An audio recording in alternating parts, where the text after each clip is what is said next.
Study for goals. Friends, आज हम झारखंड सचिवालय जेएसएससी सीजीएल 2021-22 कंप्लीट खोट्ठा के सिलेबस में खोट्ठा भाषा एकांकी नाटक चाबीकाठी जो श्रीनिवास पानूरी जी के द्वारा लिखा गया है, इस पे चर्चा करेंगे और इसके हिंदी भावार्थ को भी समझेंगे। तो फ्रेंड्स, अगर आप स्टडी फॉर गोल्स पर नए हैं तो आप हमारे एंड्रॉयड ऐप को ज़रूर डाउनलोड करें। स्टडी फॉर गोल्स के एंड्रॉयड ऐप को डाउनलोड करने से आपको यह फ़ायदा होगा फ्रेंड्स कि आपको यहाँ हर क्लास के नोट्स प्रोवाइड करा दिए जाएंगे। यहाँ पे कुछ कोर्सेज भी आपको प्रोवाइड कराई गई है जो झारखंड एग्ज़ाम से रिलेटेड है, जो बहुत ही इंपॉर्टेंट है फ्रेंड्स। और झारखंड में होने वाले हर एग्ज़ाम से रिलेटेड आपको कंटेंट यहाँ पर प्रोवाइड कराए जा रहे हैं। तो फ्रेंड्स, चलिए हम बिना देरी किए हुए आज की क्लास को स्टार्ट करते हैं और देखते हैं कि आज की क्लास में हम सबसे पहले क्या पढ़ेंगे। तो फ्रेंड्स, आज की इस क्लास में हम सबसे पहले चाबीकाठी के बारे में पढ़ेंगे और ये एकांकी नाटक है। तो एकांकी नाटक क्या होता है फ्रेंड्स, सबसे पहले हम इसे जानेंगे, फिर हम चाबीकाठी के जो ये नाटक है उसको स्टार्ट करेंगे। तो चलिए फ्रेंड्स, सबसे पहले हम समझते हैं कि एकांकी नाटक क्या होता है। तो फ्रेंड्स, एकांकी नाटक एक अंक का दृश्यकाल होता है जिसमें एक कथा तथा एक उद्देश्य को कुछ पात्रों के माध्यम से प्रस्तुत किया जाता है। और एकांकी का जो ये दृश्य काव्य होता है उसके एक ही भेद होते हैं और यह एक ऐसी विधा है जो एक अंक में रचित होती है और इसमें कई दृश्य हो सकते हैं, लेकिन एक ही अंक में यह नाटक रचित होती है। इसके वजह से इसकी जो समस्या है वो भी एक ही होती है और एकांकी स्वयं में स्वतंत्र विधा है और यह कथा वस्तु के माध्यम से एकांकीकार अपना उद्देश्य व्यक्त करता है और इसमें पात्र और चरित्र चित्रण का भी वर्णन है, जो इसमें भाषा और शैली को अति महत्वपूर्ण स्थान दिया गया है। यानी इसमें जो भाषा और शैली होती है उसको बहुत ही महत्वपूर्ण माना गया है। तो फ्रेंड्स, यहाँ से हमें क्या पता चला कि एकांकी एक दृश्य का काल होता है। अगर आपसे पूछा जाए कि एकांकी कितने दृश्य काल होता है तो आपका जवाब होगा एकांकी एक अंक का ही दृश्य काल होता है, जिसमें एक ही कथा होती है और उसका उद्देश्य भी एक ही होता है। इसके जो काव्य होते हैं उसका भी भेद एक ही होता है और यह क्या है, तो इसमें एकांकीकार जो होते हैं वो अपना उद्देश्य को व्यक्त करते हैं। तो फ्रेंड्स, यह तो था एकांकी के बारे में, यानी ये जो चाबीकाठी है यह एकांकी नाटक है जिसमें हमने सबसे पहले एकांकी को समझा। अब हम चाबीकाठी के लेखक के बारे में जानेंगे, फिर हम चाबीकाठी के हर दृश्य काल को समझेंगे, ठीक है। यानी उसमें जितने भी दृश्य दिए हुए हैं उनको एक एक करके हम समझेंगे। तो फ्रेंड्स, यह तो था एकांकी के बारे में, यानी ये जो चाबीकाठी है यह एकांकी नाटक है जिसमें हमने सबसे पहले एकांकी को समझा। अब हम चाबीकाठी के लेखक के बारे में जानेंगे, फिर हम चाबीकाठी के हर दृश्य काल को समझेंगे, ठीक है। यानी उसमें जितने भी दृश्य दिए हुए हैं उनको एक एक करके हम समझेंगे। तो चलिए फ्रेंड्स, सबसे पहले हम देखते हैं लेखक परिचय के बारे में। तो इसमें हम जानेंगे कि इसके लेखक कौन थे। तो चाबीकाठी के जो लेखक हैं उनका नाम है श्रीनिवास पानूरी जी। और इनका जन्म कब हुआ, तो इनका जन्म 25 दिसंबर 1920 को हुआ और इनकी जो मृत्यु हुई तो वो कब हुई, तो वो 7 अक्टूबर 1986 को हुआ। अब हम जानेंगे इनके जन्म स्थान के बारे में।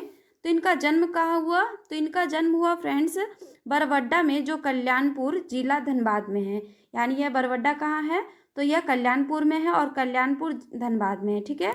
इनकी माता का क्या नाम था, तो इनकी माता का नाम था दुखनी देवी, पिता का नाम था शालिग्राम पानूरी और इनकी जो धर्मपत्नी थी उनका नाम था मूर्ति देवी। तो फ्रेंड्स, ये तो था इनका परिचय। अब हम जानेंगे इनकी प्रमुख रचना के बारे में। तो चलिए फ्रेंड्स, हम देखते हैं इनकी प्रमुख रचना इनकी कौन कौन सी थी।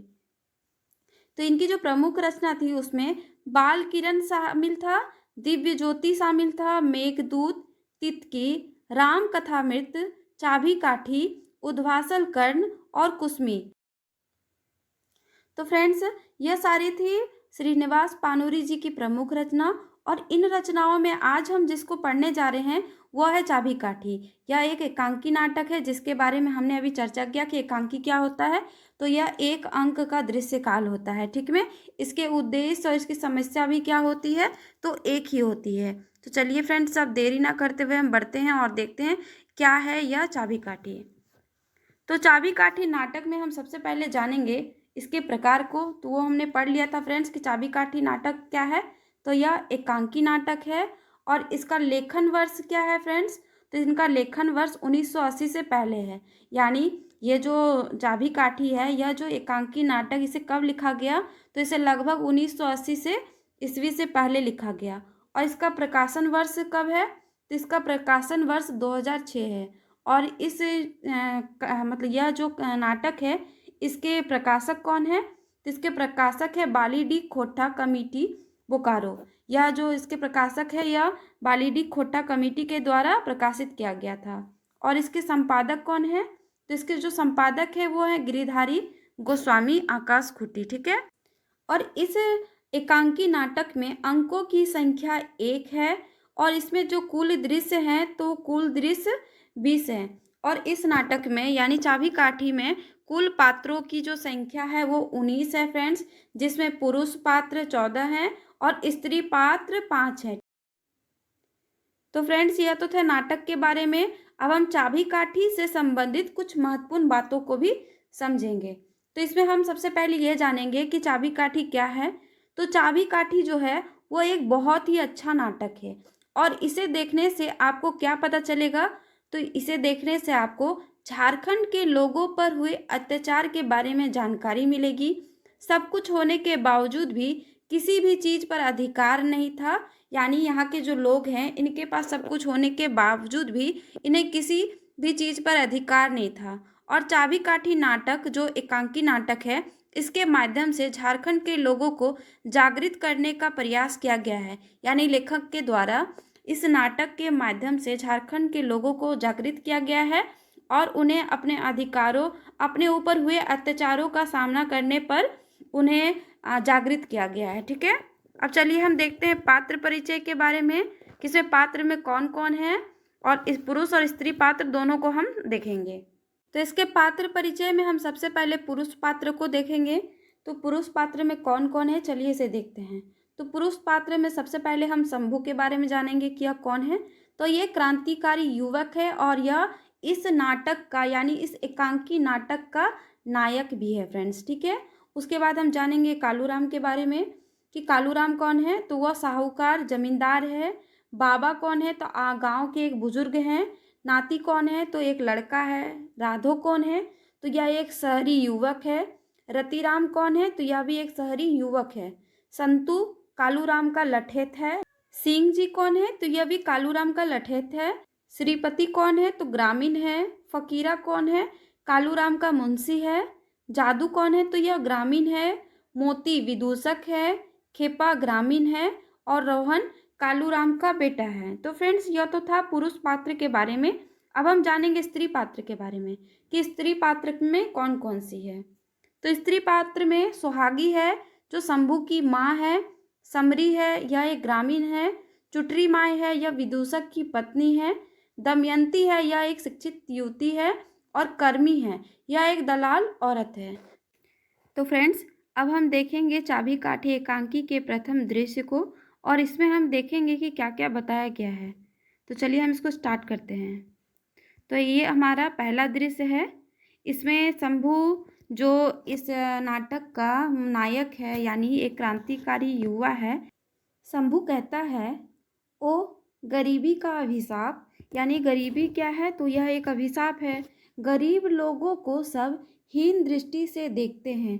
विद्या बुद्धि तेज सब गरीबी के आगे बेकार है। यानी यह जो शंभू है वह बहुत ही आश्चर्य होकर कहता है कि गरीबी एक अभिशाप है और जो गरीब लोग हैं उन्हें क्या करते हैं लोग? तो बहुत हीन दृष्टि से देखते हैं।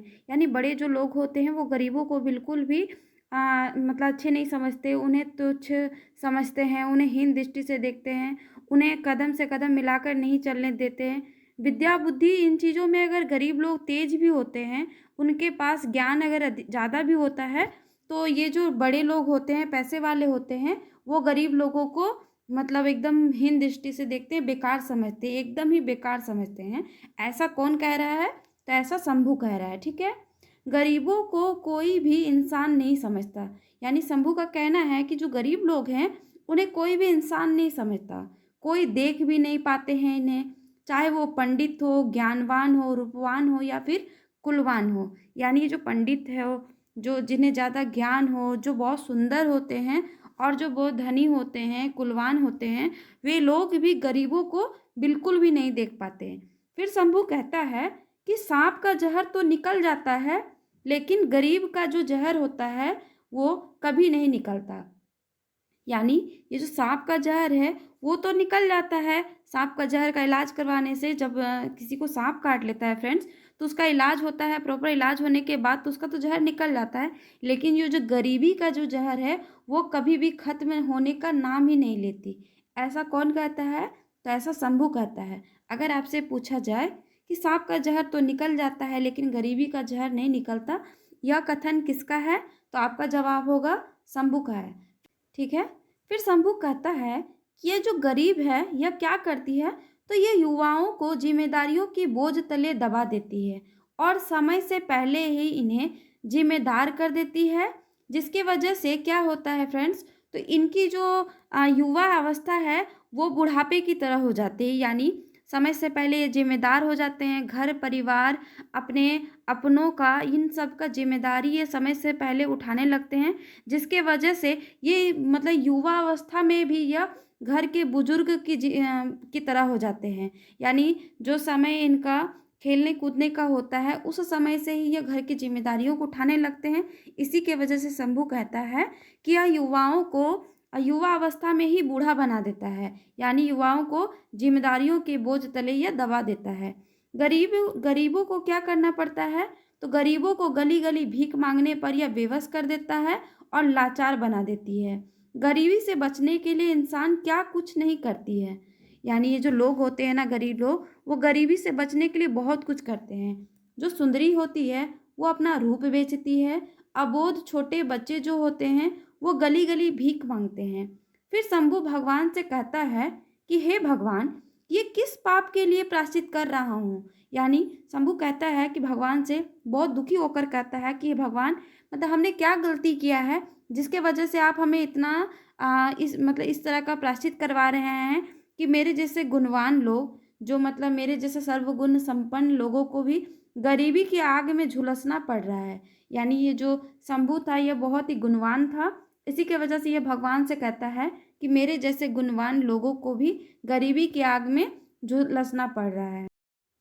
फिर वो कहता है कि ओ, कितने आश्चर्य की बात है ना, मूर्ख भी मुझे मूर्ख समझते हैं क्योंकि मैं गरीब हूँ। यानी ये जो शंभू है यह क्या कहता है कि मूर्ख लोग भी मुझे मूर्ख समझते हैं। यानी जो पैसे वाले लोग होते हैं, जो मूर्ख होते हैं, वो भी मुझे मूर्ख समझते हैं क्योंकि मैं गरीब हूँ। गरीब होने के वजह से उन्हें बहुत चीज़ों का सामना करना पड़ रहा है। जिसके पास दो पैसा है वे लोग खुद को भगवान की तरह और पुण्यवान की तरह समझते हैं। यानी जिनके पास पैसा है फ्रेंड्स, वो लोग क्या करते हैं तो खुद को बहुत बड़े समझते हैं और गरीबों को बहुत ही तुच्छ हीन दृष्टि से और बहुत ही छोटे समझते हैं। इसीलिए शंभू कहता है कि जो दो पैसे वाले लोग हैं ना, वो लोग क्या करते हैं तो खुद को भगवान समझते हैं, यानी उनके पास सब कुछ है, खुद को पुण्यवान समझते हैं। और जिनके पास पैसा नहीं होता है वे लोग तुच्छ होते हैं, हीन होते हैं, ऐसा उसका कहना है। वे लोग खुद को क्या करते हैं तो भगवान की संतान समझते हैं। यानी ये जो पैसे वाले लोग हैं ना, ये खुद को क्या करते हैं तो ये लोग खुद को भगवान की संतान भी समझने लगते हैं। लेकिन क्या ये लोग कोई पाप नहीं करते? यानी ये जो शंभू है यह क्या कहता है, इन लोगों के बारे में जब वो बताता है उसके बाद वो कहता है कि क्या ये जो लोग हैं क्या ये लोग पाप नहीं करते? ये लोग मतलब हमेशा बिना पाप के ही रहते हैं क्या? इतना कुछ होने के बावजूद भी इन लोगों को समाज उन्हीं मतलब जो बड़े लोग हैं ना, इनको क्या करती है तो समाज इनको हर जगह बुलाती है, हर कार्यक्रम में इन्हें सबसे पहले भाग ले मतलब जो भी कार्यक्रम होता है तो इसके जो सभापति होते हैं बड़े लोग ही होते हैं। इनके जो आदरणीय पूजनीय लोग होते हैं ना, वो भी बड़े लोग ही होते हैं। तो ये जो शंभू है ये बहुत आश्चर्य के साथ कहता है, क्या ये लोग कभी पाप नहीं करते? ये लोग क्या इतने पुण्यवान हैं कि इन्हें सभा समाज सब जगह इन्हें ही आदरणीय बनाया जाता है, इन्हें हर जगह बुलाया जाता है, तब भी लोगों को संतोष नहीं होता है। फिर शंभू भगवान को हे भगवान बुलाने लगता है और सिर्फ अपने भाग्य को दोष देने लगता है। फिर उसे एक कथन याद आता है और वो कहता है यह कथन तो बेकार सिद्ध होता है। और वो कथन क्या है फ्रेंड्स? तो कथन है त्रिया चरित्रम पुरुषस्य भाग्यम देवो न जानती कुतु मनुष्य। यानी इसका जो माने अर्थ है वो है स्त्री का चरित्र, पुरुष का भाग्य भगवान भी ना जान सके तो मनुष्य क्या है। फिर वो सोचता है यह सब बातें तो बेकार है। भगवान गरीबों को मुंह क्यों दिए, उन्हें शौक क्यों दिए, उन्हें पेट क्यों दिए। बड़े लोगों की जो बेटियां होती है वो भी क्या करती है, तो कभी कभी गरीब लड़कों को पसंद कर लेती है उनके गुणों से, क्योंकि गरीबों में जो गुण होते हैं उनसे वो मोहित हो जाती है और उन्हें पसंद कर लेती है। मतलब इसमें कोई भेद नहीं है, ठीक है। तो फिर शंभू सोचता है चलो इस भेद को खोज कर देखते हैं। तो फ्रेंड्स यह क्या था, यह तो प्रथम दृश्य था फ्रेंड्स। इस प्रथम दृश्य में जो भी महत्वपूर्ण बातें थी उसका भावार्थ मैंने आप लोगों को हिंदी में बताया है। अब हम अगली वीडियो में इसके अगले दृश्य और उससे आगे जितने भी दृश्य हैं उस पर चर्चा करेंगे। अब चलिए फ्रेंड्स देखते हैं अभी तक हमने जो पढ़ा है उससे रिलेटेड कुछ प्रश्नों को देखते हैं और उसके जो उत्तर है उसको समझते हैं, ठीक है। तो पहला प्रश्न है कि चाबी काठी के माने की हवो है। यानी यहाँ पे कहा गया है कि जो चाबी काठी है उसका मतलब क्या होता है। तो फ्रेंड्स चाबी काठी का मतलब होता है ताला और चाबी, ठीक है। अब हमारा दूसरा प्रश्न है कि चाबी काठी नाटक कैसा नाटक है गई। यानी जो चाबी काठी जो नाटक है वो किस प्रकार का नाटक है। तो फ्रेंड्स यह एक एकांकी नाटक है और हमने आपको बताया था कि एकांकी नाटक क्या होता है। तो यह एक अंक का नाटक होता है और इसकी समस्या, इसके उद्देश्य और इसके जो काव्य होते हैं ना सारे एक होते हैं। इसमें सबसे ज़्यादा महत्वपूर्ण क्या होता है फ्रेंड्स, तो इस एकांकी नाटक में सबसे ज़्यादा महत्वपूर्ण इसकी भाषा और शैली होती है, ठीक है। अब हम बढ़ते हैं आगे। अब हमारा अगला प्रश्न है कि ये जो वाक्यांश है ओ गरीबी की अभिशाप, गरीब के सभी हीन दृष्टि से देखो है, विद्या बुद्धि और तेज एकर आगू सब बेकार ई बात के कहल है। तो फ्रेंड्स ये जो बात है ना ये बात शंभू कहता है, ठीक है। तो इसका राइट आंसर है ए, यानी शंभू कहता है कि गरीब जो है, गरीब एक अभिशाप है और गरीब लोगों को सब हीन दृष्टि से देखते हैं और विद्या बुद्धि और तेज ये सब चीज़ें इसके आगे बेकार है, ठीक है।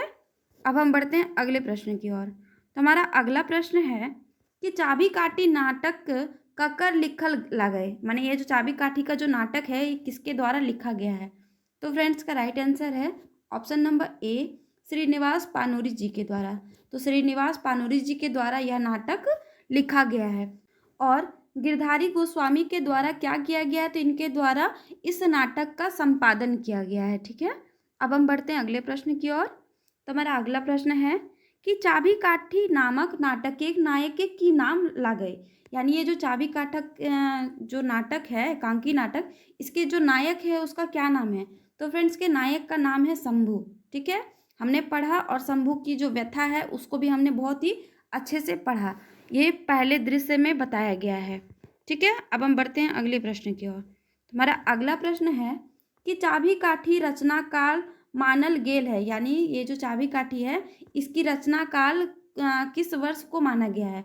तो फ्रेंड्स की रचना काल जो है 1980 से पहले किया गया है, इसीलिए इसका आंसर है 1970 और 1980 के बीच में, ठीक है। अब हम बढ़ते हैं अगले प्रश्न की ओर।